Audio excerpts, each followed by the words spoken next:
Cocomelon is being compared to nicotine, to cocaine. It's engineered to be addictive. Child development expert Jerrica Sannes warns it's so hyperstimulating that it actually acts as a drug, a stimulant. This documentary reviews why Cocomelon may be the greatest danger any toddler can face and how its creators hook children as young as 1 year. In the lab, what Cocomelon is doing would be called hyperstimulation. In marketing, it's called a hook, and for a toddler is the first step toward dependency. The Babysitter program. Television has long played Babysitter.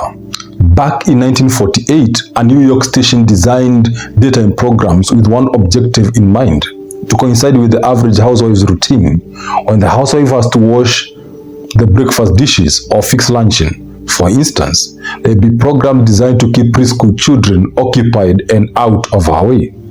Today, that job has shifted to phones and tablets. By 2020, nearly half of United States kids aged 2 to 4 had their own devices.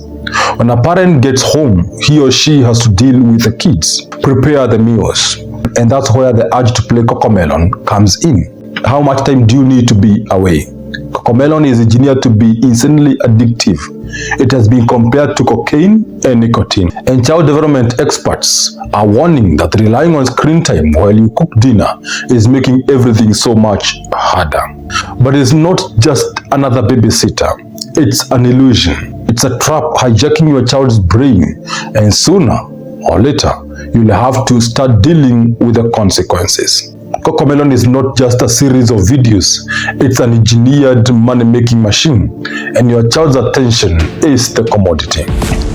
Engineered for addiction. Somewhere in London, at Moonbag Entertainment's headquarters, there's a room with a strange name, the Distractatron. Once a month, toddlers are brought in one at a time and shown a few Cocomelon episodes, but here is the catch. Next to the main screen playing Cocomelon, there is a second one showing boring real-life clips. A man pouring coffee, someone getting a haircut, and every time the toddler glances away from the show to look at the other screen, a producer writes it down. So it gets re-edited, meaning faster cuts, brighter colors, and louder music. They change the scene until the child doesn't look away. This is not a show. It's a scientifically refined dopamine machine. The goal is not storytelling or learning. It's one thing and one thing only: attention. And this parent learned the hard way. Cocomelon accidentally came on after a movie ended on Amazon Prime. So I was thinking, okay, cool. Maybe a new show my 1-year-old could watch. Nope. My boy has never been so deeply, almost entranced by anything on TV. For about 5 minutes, I watched my normally very active, toy-exploring little guy turn into a glossy-eyed zombie. That was it for me. As soon as I shut it off, he snapped out of it like a trance. And the anecdotes on Cocomelon addiction and overstimulation simply cannot stop flowing. The sneaky strategies that hook kids. Number 1, bright colors. From the very first flame, the eyes of the kids get ambushed. 3 colors dominate every Cocomelon video: blue, green, and yellow. Not just any shades, but their most extreme, fully saturated versions. And these colors are so bright, so intense, they cannot possibly get any brighter. It's the same level of saturation you'd find in emergency alerts, notifications, and slot machines. And that is no accident. Extreme saturation is known to stimulate the brain. It excites, it grabs, and it refuses to let go. And when you pair these colors in perfect contrast, like Cocomelon does, they begin to vibrate against each other. Now compare that to something else like blue, where the colors are soft, blended, almost watercolor-like. There, your eyes rest. But with Cocomelon, they don't, and that is the point. Cocomelon doesn't transition between scenes, it catapults through them. Every 1 to 3 seconds, the frame jerks to something new.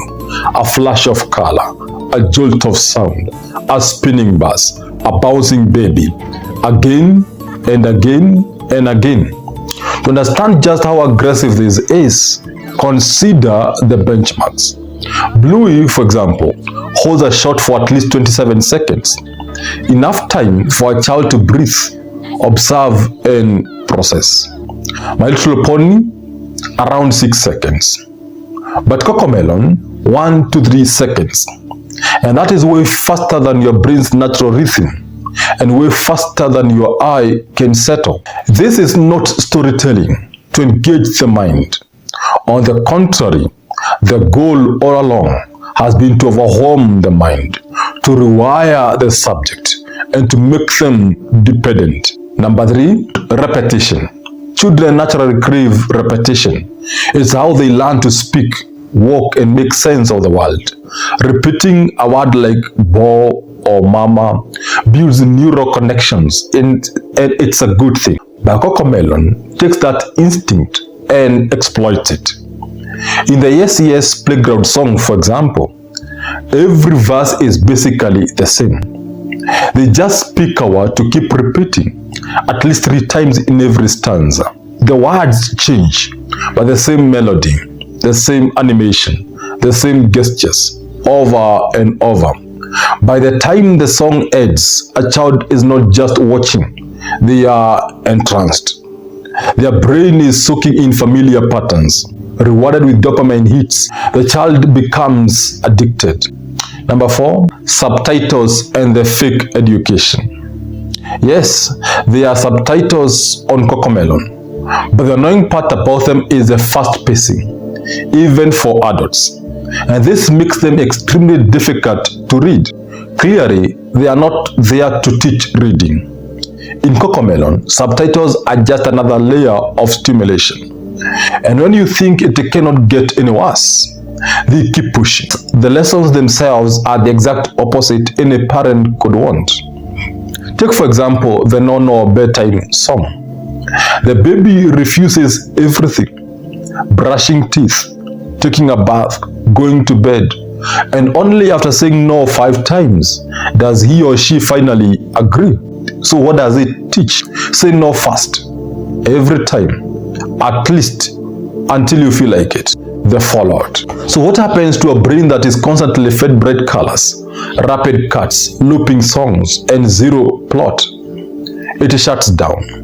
And parents are reporting that their kids enter zombie mode, staring blankly, not responding, not engaging. Dr. Kristen Sommer put it this way: when you show an infant normal video content, they pay attention 11% of the time.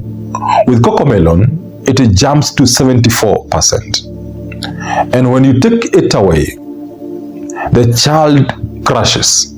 And some parents call it a Cocomelon meltdown. The silent damage. Cocomelon's damage to kids mainly unfolds in 3 ways. Number 1, speech delays. More and more parents are saying the same thing. My child knows words but can't form sentences. She repeats phrases from the show but cannot talk to us. Why? Because Cocomelon is not a story. It's not dialogue driven. It's a series of disconnected scenes and songs. There's no plot, there's no conversation, and there's no complexity whatsoever. Number 2, altered attention spans. Children exposed to fast-paced shows like Cocomelon are more likely to develop attention disorders. A 2022 study found that 5-year-olds who watch more than 2 hours of stimulating shows per day were 7.7 times more likely to show signs of ADHD. Number 3, impaired self-regulation. Because of the rapid dopamine spikes, kids who watch Cocomelon struggle with patience, with boredom, with stillness. They become addicted to stimulation. It's about the money. Some parents need to wake up. We keep assuming Cocomelon is just another fun, but it's not just a babysitter. It's a factory.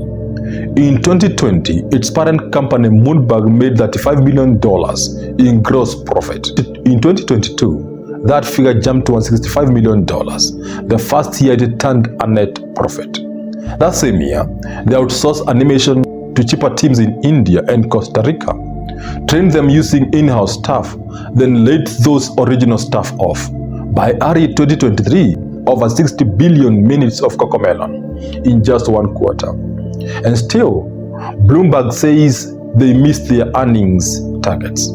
Yes, the attention of small children has become a seam of glittering gold for content creators to mine. But Cocomelon is not just about profit. It's about extraction of attention, of labor, and of childhood itself.